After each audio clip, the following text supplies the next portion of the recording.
자, 더 여러분들 빡치게 하는 사건이 있었습니다. 강제동원. 일본의 전범 기업들이 우리나라 국민들 열 몇 살 때부터 데려다가 일 어마어마하게 시켜먹고 돈 안 준 사건이야. 근데 그래서 강제동원 판결이 박근혜가 판결 안 내리고 싶어가지고 계속 대법원에다가 야 니들 상고법원 만들어줄 테니까 이거 판결하지 마. 일본하고 관계 곤란해져. 그러자니까 문재인 정부 때 대법원이 판결합니다. 일본 전범 기업들이 이거 배상해라. 그러니까 일본이 빡쳐가지고 야 우리는 그때 박정희 때 이미 배상한 거야. 왜 또 뭘 배상하라고 그래. 일본이 무역전쟁 일으켰던 바로 그 강제동원 사건. 근데 이거는 일본하고 한국이 풀고 싶은, 아니 한국이 풀고 싶은 거예요. 일본이 풀고 싶은 게 아니에요. 그러니까 토론회를 해, 토론회를. 근데 저번에 한번 말씀드렸죠. 그 토론회 하는데 민주당 쏙 빼버렸다고. 근데 이 결론부터 말씀드리면은 일본은 쏙 빠지고요. 배상을 우리나라 정부하고 우리나라 기업이 하라. 그런 내용이에요. 아니, 그거 상식적으로 한번 생각해봐봐. 일본이 잘못한 거를 일본이 안 해주겠다고 버티니까 한국 정부하고 한국 기업이 해야 된다라고 주장하는 거예요. 이것도 방금이랑 똑같죠. 배상을 위해서 지금 소송을 건 게 아니지 않습니까? 일본의 정확한 사과, 반성, 이게 먼저인 건데, 여기에 대해서는, 뭐, 이 사람이 이렇게 얘기합니다. 일제 강제동원 피해자 지원재단 이사장. 이 사람이, 일본이 이미 통절한 사죄와 반성을 했다. 언제 했습니까? 우리의 기억은 아무것도 없는데. 그래 놓고 또 이거를 일본에서도 배상을 하는 게 아니라 왜 국내 기업이 해야 됩니까? 왜 한국인의 탈을 쓴 일본인들이 여기 있는 겁니까? 그러니까요. 결국은요, 어제 뭐 보도 중에 어떤 보도가 있었냐면, 일본은 표정 관리 중이다. 그렇죠. 표정 관리 중이죠. 화장실 가서 웃고 있는 거죠. 야, 아니, 우리는 이미 배상을 했으므로 결국은 내가 전에 말씀드린 것처럼 박정희 원죄잖아요. 박정희 때 이미 다 그 돈은 박정희 호주머니로 들어가서 결국엔 나중에 스위스 계좌까지 갔다는 슬픈 이야기. 근데 결국엔 개인에 대한 배상은 남아 있다는 게 그렇죠. 밖에서 당연하죠. 그런 거고. 이 망곡적인 토론회를 정진석이 개최를 했습니다. 정진석이나 되니까 이런 토론회 개최하죠. 정진석이 한일의원연맹 회장이고요. 간사가 윤호중이죠. 알고는 계십시오. 얼마 전에 12구 참사 났을 바로 그 즈음에 국회에서 축구대회 했던 게 한일의원연맹. 그리고 이날 토론회에서 민주당 측은 다 빠졌어요. 이 토론회 자체를 인정하지 않았었기 때문에. 그렇기 때문에 우리 쪽에 아무도 오지 않아서 더 토론회가 난장판이 된 겁니다. 일본의 기업 대신에 국내 재단이 배상금을 지급하는 건 어떻겠어, 일본? 일본 표정관리. 아니, 윤석열은 도대체 난 뭔지를 모르겠어요, 지금. 왜 이렇게까지 하는 걸까요?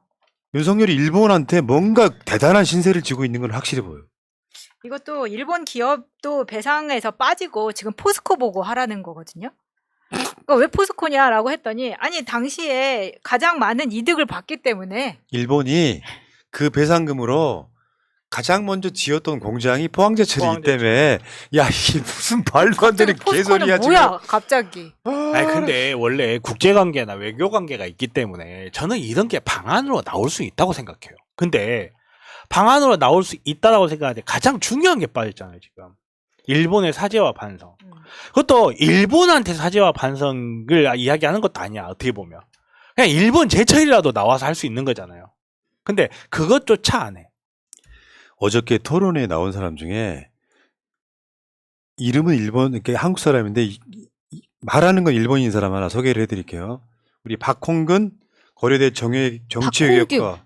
왜 이러세요? 죄송해요. 내가 우리 홍근이 형한테 너무 거쳤구나. 박홍규 고려대 정치외교과 교수 뭐라 그랬는지 한번 봅시다. 이제는 한국의 피해자들 설득하겠다는 국면 전환의 장이라고 하는 것이 제 판단입니다. 이제 일본의 사죄와 기금 참여와 같은 것에 대해서는 기대를 가져서는 안 됩니다. 그러니까 일본은 우리가 기대하지 마. 우리가 생각을 바꿔야 돼. 이 사람 진짜 미쳤다고 생각이 들었고 이 당시에 이 발언을 하니까 토론회에서 계시던 그 방청석에 있었던 유족들이 소리를 지르고 난리가 납니다. 근데 이 교수가 그래도 발언을 굽히지 않고 끝까지 소리를 치고 호통을 치면서 발언을 하더라고요. 아, 인상 그때 보니까요. 정말 나쁜 새끼더라고. 얘가 왜 이럴까요? 저는 윤석열 아버지랑 똑같은 맥락이라고 생각해요. 왜 우리가 그 한일 무역전쟁 할 때 일본 장학생이라는 소리 많이 들었잖아요. 네. 일본으로 우리나라 지식인들 특히 공부하는 교수들이 건너가면 그 모든 비용을 다 대주고 친일적인 활동을 하게 만든다. 박홍규 도쿄대학 대학원 정치학 박사. 물론 근데요. 솔직히 말해서 일본 갔다 온 교수 이런 공부한 사람들이 그냥 친일적인 발언하는 거예요. 그냥. 그냥 일본 장학생이라고 의심을 충분히 받을 만한 발언이었고요. 영상이었습니다. 그 영상이 지금 만국적인 토론회로 그냥 검색하셔도 보실 수 있거든요. 근데 굉장히 충격적입니다. 예. 그 토론회를 주최한 사람 누구예요? 정진석. 정진석의 조부 정인각. 저번에 한번 우리가 팩트체크 해드렸지만 정진석이가 조선은 내부 문제로 망한 거지 일본 때문 아니야라고 했잖아요. 그래서 한 번 더 그 정인각의 친일이 드러났잖아요. 쉽게 표현하면 정인각은 일본한테 곡물 헌납하고 비행기 전투기 헌납하고 강연 다니면서 학생들한테 지금 전쟁에 참여하라고 독려했던 바로 그런 새끼예요. A급. 친일 A급이라고. 그게 정인각이야. 맨 왼쪽에 있는 놈. 정진석이 말하는 그때 당시 조선의 내부 문제가 아마 그 시대의 영부인에 해당하는 사람이 그 부적 쓰고 금강산 놀러 다니면서 제사 지내고 그러고 자빠졌다 그러게 됐을걸요? 맞아요. 12,000봉에 쌀 한 가마니씩 다 올렸다고 그때 그런 국민들 이야기 수탈하고. 있었거든요. 그렇죠. 그때 당시에 영부인이지 지금 영부인을 이야기한 거 아닙니다. 오해하지 마세요. 야, 그분도 오뎅을 빨아드셨을까? 그러니까 거기 토론에 참가하신 분들 특히 이제 뭐 유족 지금 저 양금덕 할머니 같은 경우는 윤석열이 이제 그 강제동원 피해자로서 몇십 년을 투쟁하신 분에 대해서 훈장을 주기로 한 걸 윤석열 정권이 지금 밀어버렸잖아요. 걷어들였죠. 그런데 이 화면에서 정진석의 표정을 보시면 이게 영상으로 있는데 딱 이 부분에서 저 입 삐죽거리는 게 사실은 진짜 웃는 표정이었거든요. 그러니까 뒤에서 계속해서 규탄한다라는 거를 사람들이 항의를 하는데 굉장히 가짠타는 표정이 보입니다. 그러니까 니들은 개돼지야 이런 느낌이잖아요, 네. 솔직히. 너무 분노하게 돼요. 근데 여기서 이제 이 사건의 맥락보다 더 주목받은 사람이 하나 있어요. 조선일보 보도 때문에. 강제징용 토론회에서 소시오패스를 외친 그 남자 알고 보니 이재명 캠프 출신. 장하다. 오랜만에 본 사람 아니에요? 구봉기 소장입니다. 구봉기 소장. 화면에 뭐 동영상으로 보여드리면 너무 길어서. 구봉기 소장이 이제 발언을 하려고 소시오패스 토론회 갔다라고 이야기를 하니까 마이크 꺼버려요. 여기 보면 그런 얘기 나오죠. 소시오패스들이 모여있는 토론회 같아서요. 소시오패스 입장에서 굉장히 기분 나쁠 수 있죠. 그러니까 네. 그러니까 조선일보가 그 기자 이름이 뭐지? 김명일일걸요. 김은중. 김은중이가 이재명 캠프 출신이야. 야, 조선일보. 야, 은중아. 야, 조선일보 종업원. 조선일보가 일제 때 어떻게 했는지 알려줄까? 천황폐하 만세한 놈들 있잖아.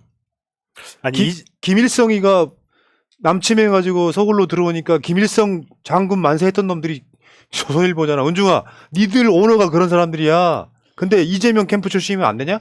뭐만 하면 엮어가지고 이재명 캠프 출신이라고 하는데 아니 이재명 캠프 악랄합니다. 출신에 이렇게 정상이다 뭐 이런 이야기를 할 수도 있어요. 저는 구봉기 소장의 발언이 잘못된 게 하나도 없다고 생각해요. 이 자리에서 이런 말 할 수 있는 사람이 있었어야 됐다고 생각하고요. 진짜 말 그대로 소시오패스들 모여서 하는 말 같은데 이 말을 왜 못합니까? 이거 여기에 모이셨던 그 유족들 항의하시는 거 보면은 진짜 더 심한 말도 나올 만큼 굉장히 강렬하게 항의하고 그리고 대표로 나와서 말씀하시던 할아버지 계셨는데 그분이 설명을 하다가 이제 이게 커지니까 또 주최 측에서 마이크를 꺼버려요. 그래서 그분이 마이크를 던져버립니다. 그 정도로 분노를 일으키는 토론회였어요. 이건 토론이라고 볼 수 없는 거죠. 자, 이 양반이나 되니까 소시오패스였지. 제가 갔으면 쌍시오스 시작해서 쌍시오스로 끝났을 겁니다. 야, 구본기 훌륭해. 그 용기거든요. 그런 자리에서 그렇게 할 수 있다는 게. 맞습니다. 쉽지 않죠. 진짜 쉽지 않죠. 자, 알겠습니다. 진짜 매국노들 얘기했어요. 나라 팔아먹는 거예요, 이게. 저기요, 윤석열 씨 한마디만 제가 참교육하겠습니다. 국가란 무엇일까요? 내가 해먹을 대상. 국가란 국민입니다. 자기 나라 국민이 다른 나라로부터 수탈을 당했어. 그러면 최소한 국민, 국가의 입장에서 생각하는 게 필요하잖아요. 그럴 거면 일본 수상을 하지. 왜 대한민국 대통령을 하냐고. 집권 여당의 대표라는 놈은 이미 지 아버지부터 할아버지부터가 친일파였단 말이에요. 이런 놈들이 대한민국 기득권으로 있는 한 지금 이 상황에서 윤석열이가 미국과 일본 눈치 보지 않을 거면 여기서 굳이 저런 식으로 일본 편 들어주고 그럼 우리나라 기업이 보상해 주지? 이런 짓거리 할 필요 없는 거예요. 약점 잡히지 않은 이상. 저자는 대한민국 대통령이 아닌 건 확실합니다. 근데 올라가 있는 자리가 대한민국 대통령이면 끌어내려야 되겠죠.